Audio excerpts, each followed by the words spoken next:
अच्छा तो बच्चों देखिए, resolution and composition of force अभी हम पढ़ रहे हैं। ट्रिग्नोमेट्रिक रेशियोज को हमने डिस्कस कर लिया, तो उन ट्रिग्नोमेट्रिक को रेशियोज को हम अभी यूज करेंगे और हम यहाँ पर ये चीज पढ़ेंगे कि वेक्टर को या फोर्स को कैसे रिजॉल्व किया जाता है और रिजॉल्व करने के बाद जो उसके कंपोनेंट्स मिलते हैं उसको हम कैसे जो है वो फाइंड आउट करते हैं। इसके लिए हम ट्रिग्नोमेट्रिक रेशियोज इस्तेमाल करेंगे।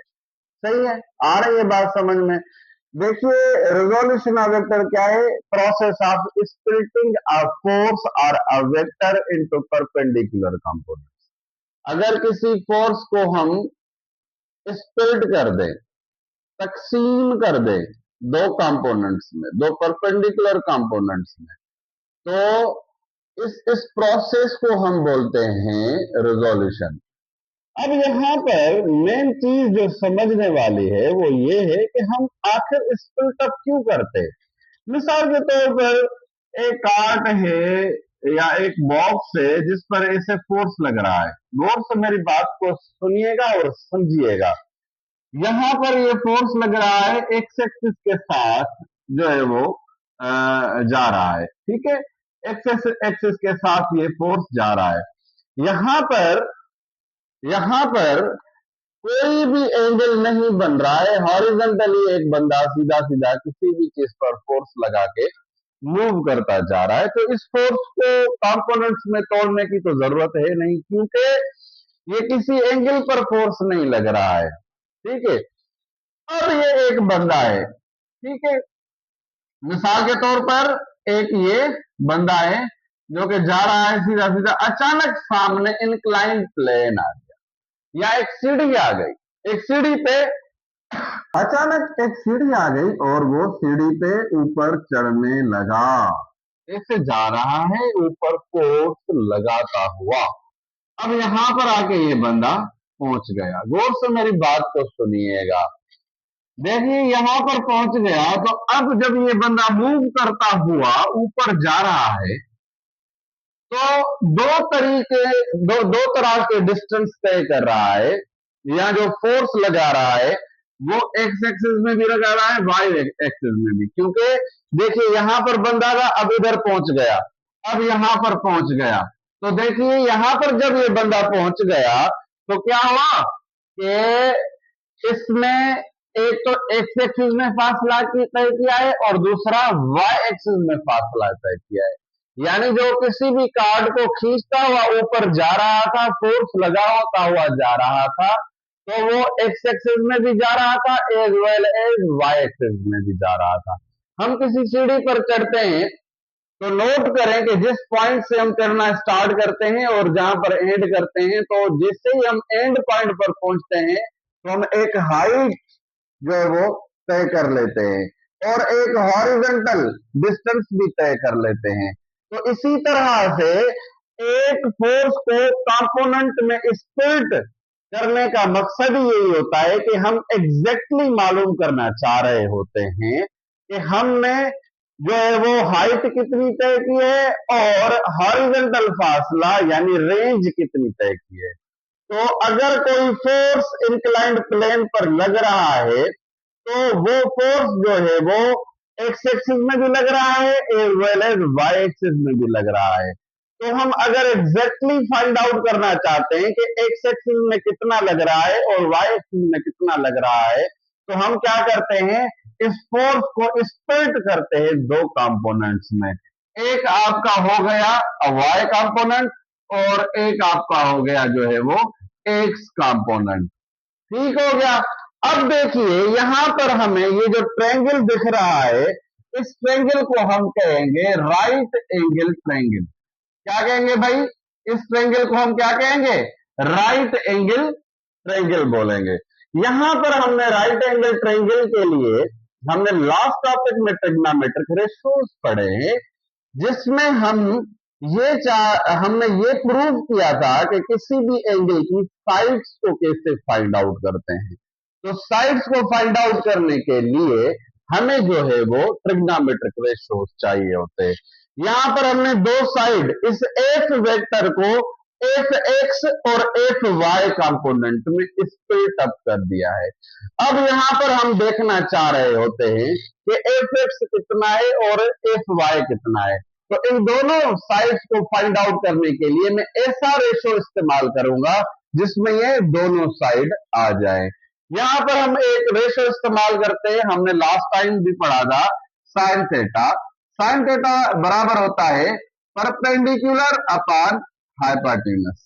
ओके, तो यहां पर देखिए साइन थीटा अप्लाई करेंगे परपेंडिकुलर, ये यानी एंगल के सामने वाली साइड क्या है, एफ वाई, ठीक है, अपॉन हाइपोटेन्यूज यानी एफ, ठीक है। तो यहां पर एफ डिवाइड कर रहा है, इधर जाके क्या करेगा बेटा, मल्टीप्लाई करेगा। तो क्या हो जाएगा, F sine of theta is equals to F Y. Okay, इसको मैं रीअरेंज करके लिखूंगा तो हो जाएगा F Y is equals to F sine of theta. देखिए यहां से हमें पता चल गया कि आपका y कंपोनेंट बिल्कुल आसानी से हम फाइंड आउट कर सकते हैं फ्रॉम दिस फार्मूला। अगर आपको एंगल गिवन है और फोर्स गिवन है तो आपको एफ वाई कंपोनेंट जो है वो मिल सकता है बआसानी, ठीक है। देखिए अब हमें एक्स कंपोनेंट अगर हमें फाइंड आउट करना चाह रहे होते हैं तो हमने एक रेशियो पढ़ा था कॉस थीटा। क्या पढ़ा था हमने, कॉस थीटा। कॉस थीटा बराबर किसके होता है, बेस अपॉन हाइपोटेन्यूज के, ठीक है, बेस अपॉन हाइपोटेन्यूज के बराबर होता है। तो यहां पर देखिए गौर से देखिएगा, हम प्रूफ कर रहे हैं एग्जाम पॉइंट ऑफ व्यू से, हमें बेस किसके बराबर है, एफ एक्स के बराबर है। यहां पर लिख लेंगे F x divided by hypotenuse किसके बराबर है, एफ के बराबर है। यहां पर हम एफ लिख लेंगे, एफ इधर डिवाइड कर रहा है, इधर आके क्या करेगा, कॉस के साथ मल्टीप्लाई करेगा, तो हो जाएगा F cos of theta is equals to F X. इसको मैं रीअरेंज करके लिखूंगा तो हो जाएगा F X is equals to F cos of theta.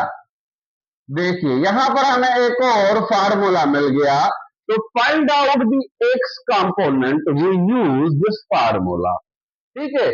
If you know the magnitude of the force and angle of the force, you can easily find out the x component.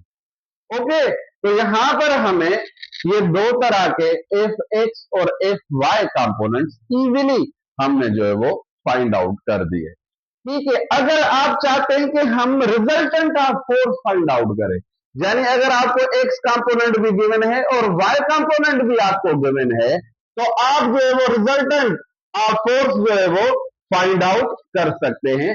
वो हमने एक theorem बताया था जिसको हम Pythagoras theorem बोलते हैं, जो कि बराबर होता है H square is equals to B square plus P square. यहां पर आप जो है वो एच स्क्वायर मीन्स हाइपोटेन्यूज यानी F square is equals to base square means F X square plus perpendicular means F Y square.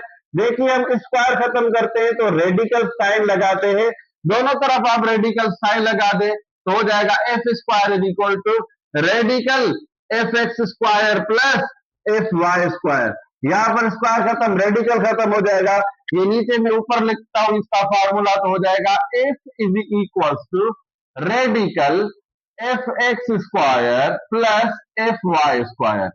This is the formula to find out the resultant of force. Okay? अगर आप ये जो force लग रहा है किसी angle पर, इसका रिजल्टेंट आप फाइंड आउट करना चाह रहे होते हैं तो उसके लिए हम ये फार्मूला इस्तेमाल करते हैं।